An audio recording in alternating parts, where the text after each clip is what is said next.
People will hate me for saying this for sure, but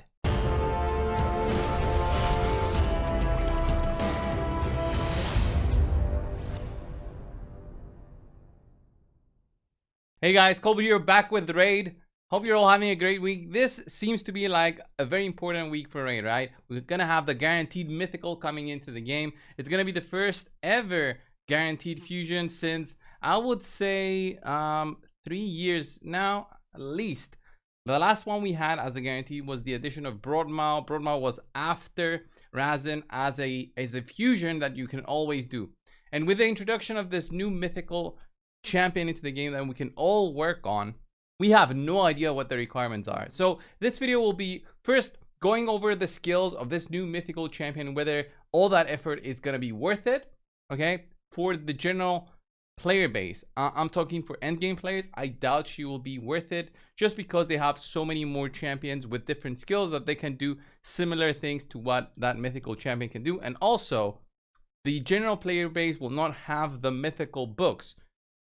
Basically, nobody has them to actually skill that champion up. So is it going to be worth it to put all that effort? Well, the requirements for such a fusion will basically make the way for us to decide whether it is worth it or not. And really, we'll have the exact news on how that fusion is going to be in 2 days from now, on the 12th of the month, where she is hinted to come in with the new patch with the other things that they're adding into the game, the insignias, the quality of life, and all that. What can this fusion be? How difficult is it going to be? I have no idea, guys, but I do know for certain some things that can help you out in terms of securing at least some of the effort going into getting a mythical champion for yourselves. I highly doubt that you'll need to fuse the legendary champions for this one, because it's basically going to be a way for us to pick up 4 legendary champions. Will Raid do that? I doubt it, because legendaries already have a price in Plarium's eyes, so I don't think they'll do that. I think they'll do something like epics made into some sort of fragments required for the fusion, instead of having it to make legendaries and then do that. But first, let's have a look at the champion skills. I'm very curious on what you guys think, so let's open up the skills shared to us by Plarium yesterday. Actually, it was quite interesting that they shared it through this post and didn't give us, the content creators, some time to make any content on this. I think it was just a mistake by Plarium. So Lady Mikage is going to be a Shadowkin support champion. So just by looking at the support role there, we understand that she will not be a damage dealer. So having an AoE on her A2 won't be something that we're going to focus in terms of damage. But it's not going to be the first support. Even if her multipliers are good, it's not going to be the first support that ever does good damage. And we can think of a rare support such as Bellower that does good damage for being a rare and a support. So it's not out of the question that this multiplier might be worth it. But let's get started with the A1. Single target hit with 1 random ally from the Shadowkins joining in the attack with their default skill. This will be an always on type of skill with her A1. I doubt that this will work as a double up with her A3, which is a increased attack plus crit damage buff to all allies, and then a team up ally attack sort of skill with everybody joining in together to go on to the enemy that you target. So I doubt it will be doubling down in terms of having that one champion do the attack twice. But until we test it out, we won't know for sure. And we're all going to be able to test it out only once we get Lady Mikage, all right? So that will be interesting as well. But her having this skill, I just love it. This is a very important skill to give out to players through some guaranteed way. And a mythical fusion will be that. So I'm quite surprised that this is included in the kit. The cooldown is reasonable with 4 turns, as many other champions have a 4-turn cooldown when booked. So I'll give you an example. Franklin the Fan has a complete ally sort of buffing and ally attack skill with a 4-turn cooldown. But he's an epic, so much easier to book out compared to a mythical book. Plus randomness of the mythical book means you'll need to maximum spend 4 or minimum spend 1. So the A1 is that, plus placing a shield buff equal to 10% of this champion's max health. That's all right. That's cool. You know, additional support there. And then the A2 will be an AoE attack, decrease the duration of enemy buffs, and ally debuffs. So it's like a small cleanse. It can be a cleanse for 1 turn duration debuffs on you, such as maybe stuns or maybe a poison that can be annoying. The decrease of duration of enemy buffs is important as well, and then increases the duration of all enemy debuffs and all ally buffs by 1 turn. I love this. In terms of enemy debuffs, there's not many that can be extended that are truly important. I would say decreased attack is the most important to have it as an extended debuff. Decreased defense is alright, but usually you can get the job done with a 2 turn duration or even 3 turn duration debuff when you have the masteries over on your mastery tree that extend the duration of debuff. So that is her first form, basically, with the passive also giving at the start of this champion's turn removes all debuffs from the ally with the highest attack. This is going to be very targeted, and you can use it to cleanse off your main damage dealer. All right, but she also, you'll have to make the decision whether you stay in this form in order to take advantage of all of this more attack based like support skill set, and then with the aura as well. I think she's going to be more useful for stuff like maybe the Doom Tower, maybe this new thing that they're adding by the end of the year. Maybe by the end of the year we'll be able to finish off the fusion, who knows. That will be for the second part of the video. So the second part of her skill after she uses metamorph skill, is Nightmare Spider. She becomes like a half spider kind of thing. She can place a sleep debuff, which is very nice. Can be useful for stuff like the what's it called, the Sand Devil. So you can actually have a champion that guaranteed will place a sleep debuff unless you get resisted, but of course booking it out is going to help. Also decreases turn meter, that's okay. Attacks all enemies, places a stun debuff, so this is a guaranteed stun again after the attack. So you can do a weak hit though. If you do a weak hit, you will not be able to place a stun. That is unfortunate. And then decrease turn meter of all enemies by 30%, 3 turn cooldown. That is very nice, very strong. Also, if you include a stun set in there, there's just no way. There's no way, right? Because the stun set might also stun. You'll have the AoE attack here, your AoE attack here. She's gonna be lovely in terms of control plus buffing. She can place increased accuracy buff on all allies on her A3, plus removal buffs from all enemies, then placing a weakened debuff on them. So this is again a really good kit for PvE content, not so much for PvP, at least in its current state because of polymorph. And then metamorph, and then demonic glower passive, which can be booked, so pretty interesting. So 2, 3, 4, 5, 6 books here, and then another 4 here. They're staying true to the cost in terms of mythicals, requiring 10 books each so far. All the mythicals we have in the game, at least the ones we know of. And then the aura, would be amazing if the aura changed. Would be interesting. So what does this passive do? At the start of the champion's turn, decrease the turn meter of the enemy with the highest attack by 15%.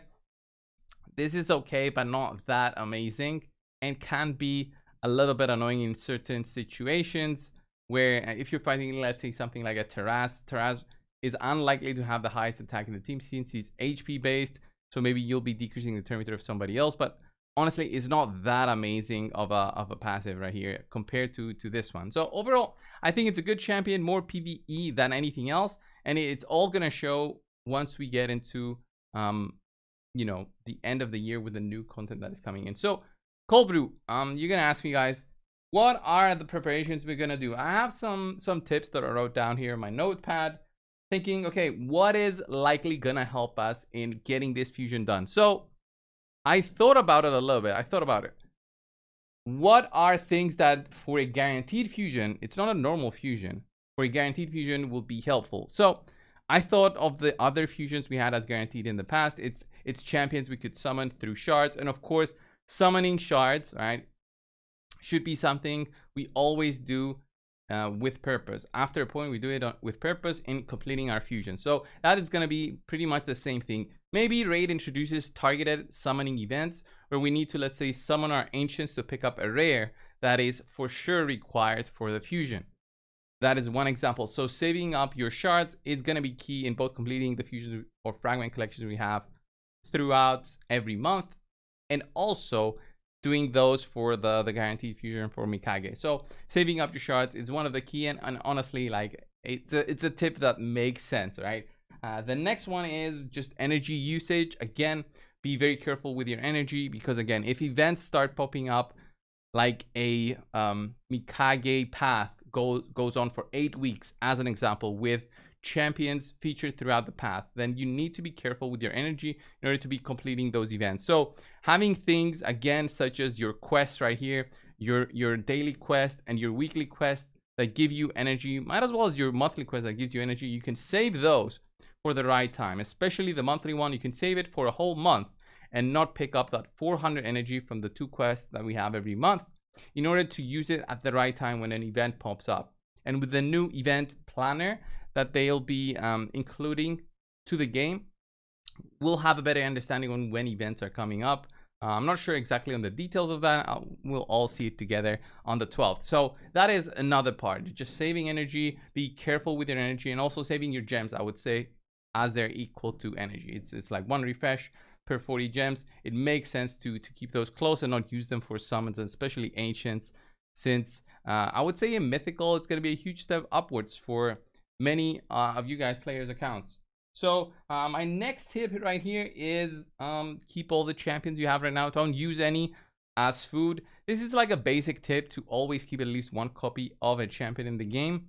I doubt though, this is the most unlikely thing that they'll include champions we already have to make Mikage. And the reason that I say this is because then people will complete this much sooner than what Pliam wants. So I'm guessing Pliam wants people to start working on things with Mikage to keep players interested for another 2 months until December comes, which is likely the time they'll be launching the new feature, which is going to be the content that is even bigger than Doom Tower that they are hyping us up with. So with that in mind, I highly doubt it's going to require any of the champions we have already, but I'm not I cannot tell the future. If I did, I would go play the lottery, guys, right? So if I did know that, I would tell you also. But since we don't know, I might as well just keep what we have, all right? Keep what we have, and just wait it out and see on Thursday what's coming, and think of where we're gonna use our dupes, and if we're gonna use our dupes again. Then the other tip that I had was the possibility of pop-up events where you need to be farming specific champions. So if we check on the guaranteed tab right here for our fusions, these champions can be farmed. I'm giving an example of Relic Keeper and also Broadmaw. These champions can be farmed. The uncommons can be farmed through the campaign, and for Relic Keeper, these rares can be farmed throughout the campaign. Will they add farmable rares throughout, or maybe as pop-up events? That was like an idea I had in the past, where pop-up events would say, this weekend you'll be able to pick up X named champion from farming stage 11 of the campaign. And that might be something that you need to keep an eye on, and it's going to be very time sensitive. So you'll need to keep an eye on everything that is going in, and be aware that you might only have like a day to complete something in order to pick up a champion, unless you want to wait until the other time that pop-up event is gonna come. It's unlikely that they'll do a one-time pop-up thing, if they ever did some sort of event like what I'm describing. They want to keep players interested into the game for, as I said, at least 2 months, is what I'm guessing. When December comes, that is the definition of the end of the year. And if they don't release the new content by then, it's gonna be that they are, past the deadline that they set themselves through the video interview with Ash that Cyrilla had. And then my final tip, it's gonna be a very interesting one. It's gonna be the one that people are gonna hate. People will hate me for saying this for sure, but the tag arena, right, might be something that we need to start working on and saving up our gold bars. And might be something that we'll need to do more. Might even need to do refreshes. We all know that Pliam loves tag arena. They want to get people to farm it more and more. They tried so many times to make this interesting, but players just don't like it. Me myself included in those players that I don't like tag arena. I find it very, very boring. It's just another version of classic arena times 3. So why do I say that? Save your gold bars. Because of this. Look at this. It's very likely, I think this is the most likely thing that it's gonna happen from the whole video that you can pick up, is that fragments for champions or parts of the mythical fusion will pop up here for gold bars, and you'll need to purchase them. Very similar to these two champions which are needed for Broadma. Of course, those champions can be summoned as well, but I think these if they are added to the tag bazaar shop, as it's called, they will be required for the Mikage fusion, similarly to how these two champions, these two rares, are required for the Broadma fusion, and you can pick them up if you want to by slowly farming tag arena and picking up gold bars and then using them every week, because I believe they have a week cooldown for this, and be able to pick up those champions through this way. So these are my tips honestly for preparing. There's nothing more than that I can think of in terms of preparation. Will you need chickens? I doubt it. To level up and rank up your heroes, I doubt it. Will you need void shards or ancient shards and stuff to save up? Maybe, but again, it's unlikely that they'll force us to spend more of our shards for something specific. But again, saving them does not hurt. It's very similar to how we do our fusions as usual. So some of these tips might be helpful. We'll truly only know on Thursday, and I wonder if they make something out of the box, thinking outside the box. It's going to be a first for Pliam, thinking outside the box in terms of completing a fusion. We had the fragment collection, we had the fusions, we had the combination of both a fragment collection and a normal type of fusion where we collected fragments to create epics, and then those epics made the legendary. So are they going to do a combination of all those plus something new? We'll just have to wait for Thursday. And that's it for today's video. Thank you all for watching. Subscribe if you haven't already. If you took the time to watch until here, thank you so much. I will see you in the next one. See ya.